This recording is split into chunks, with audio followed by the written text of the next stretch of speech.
کہ جس کمرے میں تصویریں یا ٹی وی وغیرہ ہو تو اس کمرے میں نماز قبول نہیں ہوتی، کیا یہ بات درست ہے؟ دیکھیں، جہاں تصویر عزت کے ساتھ لٹکی ہوئی ہے، کوئی بھی تصویر، ابا دادا کی تصویریں لوگ دیواروں پہ لٹکا دیتے ہیں، تو اصولی طور پر تو اس کمرے میں داخل ہونا بھی جائز نہیں ہے۔ صحابہ کرام سے صحیح سند سے یہ بات ثابت ہے کہ جس جگہ پہ کوئی تصویر ہوتی تھی وہ جاتے ہی نہیں تھے، اور نبی صلی اللہ علیہ وسلم نے فرمایا ان الملائکۃ لا تدخل بیتا فیہا صورت حیوان او انسان، جس کمرے میں انسان یا جانور کی تصویر ہو تو وہاں فرشتے بھی داخل نہیں ہوتے۔ تو اصل تو مسئلہ یہی ہے کہ جہاں تصویر باقاعدہ، یہ نہیں کہ جو اخباروں میں نیچے تصویریں پڑی ہوئی ہوتی ہیں ان کی بات نہیں کر رہا، جو پراپر باقاعدہ کسی نے اپنے ابا دادا کی تصویر لگائی ہوئی ہو یا کوئی مجسمہ لگایا ہوا ہو، تو ایسی جگہ پہ جانا ہی جائز نہیں ہے۔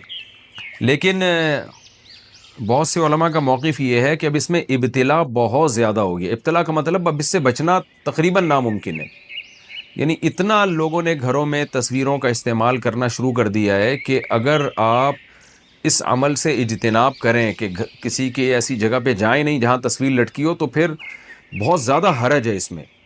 تو کچھ احکام ایسے ہوتے ہیں جو زمانے کے تغیر سے چینج ہو جاتے ہیں، کیونکہ شریعت کا مقصد اس عمل کے روکنے سے مقصد یہ تھا کہ وہ گناہ میں لوگ، اس گناہ میں لوگ مزید آگے نہ بڑھیں، تو بائیکاٹ اس لیے کیا جاتا تھا۔ اب تو اتنا ہو چکے ہیں کہ آپ کی زندگی تنگ ہو جائے گی، آپ یعنی کہیں جا ہی نہیں سکتے، بہت ساری جگہوں پہ اب تصویریں، تو اس لیے احتیاط بہرحال اسی میں ہے کہ نہ جائیں، اور اگر کوئی مجبوری ہو، ضرورت ہو تو پھر گنجائش بھی ہے جانے کی، لیکن اتنا ضرور کر دیا کریں کہ جب کسی تصویر والی جگہ پہ کسی بھی ضرورت سے جانا ہو تو اہل خانہ کو تنبیہ ضرور کر دیا کریں، موقع جیسے ہی ملے ان کو بتا دیا کریں کہ بھئی یہ جو آپ نے دیواروں پہ تصویریں لگائی ہوئی ہیں یہ شریعت میں جائز نہیں ہے، بس اتنا کہہ دیں تاکہ وہ یہ نہ سمجھیں کہ یہ اس عمل کو جائز سمجھتے ہیں۔ باقی اس جگہ نماز پڑھنا بھی جائز نہیں ہے کیونکہ گناہ والی جگہ ہے، لیکن پھر وہی بات آ جاتی ہے کہ آپ اگر، یعنی بعض دفعہ نماز کا ٹائم ہوتا ہے اور ہوٹل میں تصویر لگی ہوئی ہے یا کسی گھر میں تصویر لگی ہوئی ہے، آپ اس کو ہٹائیں گے تو مالک جو ہے غصہ ہو جاتا ہے، تو پھر مجبوری میں آپ پڑھ لیں وہاں، کیونکہ مجبوری ہے۔ ہم لوگ جب اٹلی گئے تو وہاں اٹلی میں جب ہم نے ہوٹل میں اسٹے کیا نا، تو وہاں بڑی بڑی تصویریں لگی ہوئی تھیں دیواروں پر نا، اور تصویریں بھی بڑی بیہودہ قسم کی تھیں۔ تو ہم نے کیا کیا، ہم تین دوست تھے، تو ہم نے ان تصویروں کے اوپر کپڑا ڈال دیا تاکہ ان تصویروں کو چھپا دیں ہم، اور پھر ہم نماز بھی پڑھتے تھے اور رہے بھی وہیں پہ۔ تو کیا ہوا ہے کہ جی جو ہوٹل کا جو بھی مینیجر تھا نا، جب ہم سے رینٹ وصول کرنے کے لیے آیا، ہم فجر کی نماز پڑھ رہے تھے، جب وہ آیا تو اس نے ہمیں نماز پڑھتا ہوا دیکھا اور تھوڑا خوش بھی ہو رہا تھا، پتہ نہیں کیوں خوش ہو رہا تھا، ہم تو سمجھ رہے کہ شاید نماز کی وجہ سے خوش ہو رہا ہے، اور دیکھ رہا ہے تصویروں پہ اوپر جو ہے نا، ہم لوگوں نے وہیں ہوٹل میں جو بستر کی چادریں تھیں وہ تصویروں پہ ڈالی ہوئی ہیں۔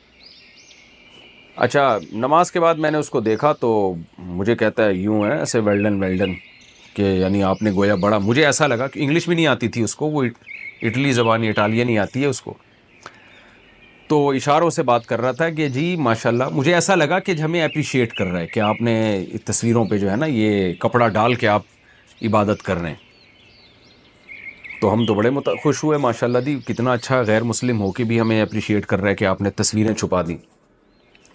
بعد میں اس سے مجھے، ہمارے جو ساتھ تھے ازمان بھائی جو گئے تھے، تو جھگڑے کی آواز آ رہی ہے۔ میں نے کہا کیا کہانی ہے بھائی؟ کہہ رہے ہیں، یہ کہہ رہے ہیں یہ تم لوگوں نے جو چادریں استعمال کی ہے نا، بیڈ پہ جو چادر پڑی ہوئی ہے، یہ چادر تم نے جو تصویر پہ ڈالی ہے، تو اس کا تم نے چادر استعمال جو الگ پرپس کے لیے کی ہے، یہ تو سونے کے لیے تھی، تو اس کے الگ سے کرایہ دو مجھے۔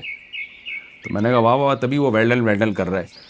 تو اب آپ دیکھو کہ ہم تصویر ہٹا کے چھپا دیتے تو وہ کتنا غصہ ہوتا اور کیا کرتا ہمارے ساتھ۔ تو جب انسان پریکٹیکل لائف میں آتا ہے تو پھر اس کو اپنی بھی مجبوریاں بھی پتہ چلتی ہیں اور لوگوں کی مجبوریاں بھی پتہ چلتی ہیں۔ تو اصولی طور پہ مسئلہ یہی ہے کہ تصویر والی جگہ پہ جانا بھی جائز نہیں ہے اور نماز بھی جائز نہیں ہے، لیکن ابتلا بہت زیادہ ہے، لوگ بہت زیادہ اس میں مبتلا ہیں تصویر سازی کے جرم میں۔ تو اب اگر آپ ایوائڈ کریں گے تو زندگی آپ پہ تنگ ہو جائے گی۔ الامر اذا ضاق اتسع واذا اتسع ضاق، فقہ کا ایک قاعدہ ہے جو قرآن و حدیثی سے فقہا نے نکالا ہے کہ بعض چیزیں ایسی ہوتی ہیں کہ جب ان میں حرج واقع ہونے لگا ہو تو پھر شریعت میں اس میں گنجائش پیدا ہو جاتی ہے، اور جب اس میں حرج نہ ہو تو پھر گنجائش ختم ہو جاتی ہے.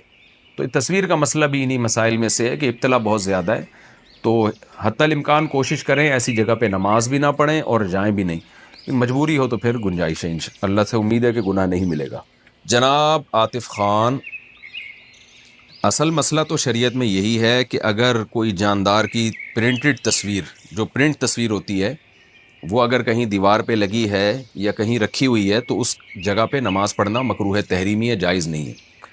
لیکن دوسری طرف تصویر ایک ایسی چیز ہے جس میں ابتلا بہت زیادہ ہے. ہر گھر میں تصویریں ہوتی ہیں، ہر موبائل پہ تصویریں. تو اس میں پھر یہ تخفیف ہے کہ اگر بہت عزت کے ساتھ کہیں دکان پہ دیوار پہ نہیں لگی ہوئی، ایسے پڑی ہوئی ہے نا میز پہ جیسے، اور ڈیجیٹل تصویر کی بات نہیں کر رہا میں، پرنٹ تصویر کی بات کر رہا ہوں، وہ اگر اس طرح پڑی ہوئی ہے تو اس سے احتراز کرنا، بچنا بہت مشکل ہوتا ہے. کس کس چیز کو آپ ڈھانپیں گے، کتنا ڈھانپیں گے؟ تو اس لیے پھر اس میں شرعاً مجبوری ہے انسان ایسے ہی نماز پڑھ لے. ہاں اگر تصویر کہیں لگی ہوئی ہے باقاعدہ عزت کے ساتھ، جو ہوتا ہے نا پراپر، جو اپنے پیر و مرشد کی تصویریں لگائی ہوئی ہوتی ہیں دیواروں پہ، تو اس میں پھر آپ اس کو ڈھانپ لیں. لیکن یہ بھی جب ممکن ہے جب آپ کا اپنا گھر ہو. کسی اور کا گھر ہے تو پھر آپ اس کو اتار کے بہتر تو یہ ڈھانپ لیں. اگر وہ نہیں ڈھانپنے دے رہا تو پھر مجبوراً ایسے ہی نماز پڑھ لیں. یہاں مجھے ایک دلچسپ واقعہ یاد آیا. ابھی ہم اٹلی میں جب تھے، میرا یورپ کا سفر تھا، تو اٹلی میں ہم جب ایک ہوٹل میں گئے تو رہائش کے لیے ہمارے ساتھ دوست تھے. تو ہم جب گئے ہوٹل میں تو وہاں جو ہے نا کوئی عجیب سی فحش تصویریں بھی ایک دو لگی ہوئی اور مجسمے بھی بنے ہوئے، جو ان کے تو پتلے رکھے ہوئے ہوتے ہیں انہوں نے ان کے یہاں، تو اس کو برا نہیں سمجھا جاتا. اب ہم جب نماز پڑھنے لگے تو ہم نے ان تصویروں پہ پردے ڈال دیے نا، چادریں ڈال دی. دیوار پہ کوئی تصویر تھی اس پہ بھی، اور جو پتلے بنے ہوئے تھے مجسمے تھے ان کے اوپر بھی ہم نے ان کے چہروں کو چھپا دیا. صبح ہم نے چیک آؤٹ کرنا تھا تو ہم فجر کی نماز پڑھ رہے تھے تو گورا آیا، جو بھی اونر تھا. دروازہ نوک کیا، ہم نے سلام پھیر کے دروازہ کھولا. وہ آیا، اس کی میرا خیال ہے کوئی ایجنٹ تھی، وائف بھی تھی اس کے ساتھ. دونوں اندر آئے اور جب انہوں نے یہ منظر دیکھا کہ تصویروں کے اوپر چادریں ڈالی ہوئی ہیں تو اس نے مجھے کیا ایسے ویل ڈن، یعنی اس نے یہ کہا کہ یہ لوگ ماشاءاللہ نماز پڑھ رہے ہیں اور عبادت کر رہے ہیں تو انہوں نے تصویروں کو چھپا دیا. تو مجھے یوں کہا ویل ڈن. تو میں نے بھی کہا ویل ڈن، شکریہ یعنی آپ کا. ہم بڑے خوش ہو گئے کہ بڑا خاندانی قسم کا انگریز ہے ماشاءاللہ، اور اس نے ہمیں اتنا اپریشیٹ کیا. اور مجھے تو لگا کہ اب یہ کلمہ پڑھ کے دائرہ اسلام میں داخل ہو جائیں گے دونوں. تو خیر تھوڑی دیر میں مجھے آواز آئی بحث مباحثے کی. میں نے کہا یہ کیا ہو رہا ہے؟ پتہ چلا ہمارے ساتھ جو ہمارے ازمان بھائی تھے، جو ہم سفر تھے، وہ گورا کہہ رہا ہے پیسے دو. کس بات کے پیسے بھائی؟ کہہ رہے یہ تم لوگوں نے جو بیڈ کی چادر استعمال کی ہے نا، تصویروں پہ ڈالی ہے، تو یہ چادر کا ایکسٹرا استعمال ہوا ہے. یعنی چادر تو ہم نے اس لیے دی تھی کہ بیڈ پہ بچھائیں یا اوڑھ لیں، آپ نے ایک ایکسٹرا اس کو یوز کیا ہے کہ اس پتلے کے اوپر آپ نے چادر ڈالی ہوئی ہے، تو یہ جو ایکسٹرا استعمال ہوا ہے اس کے الگ سے پیسے ہوں گے.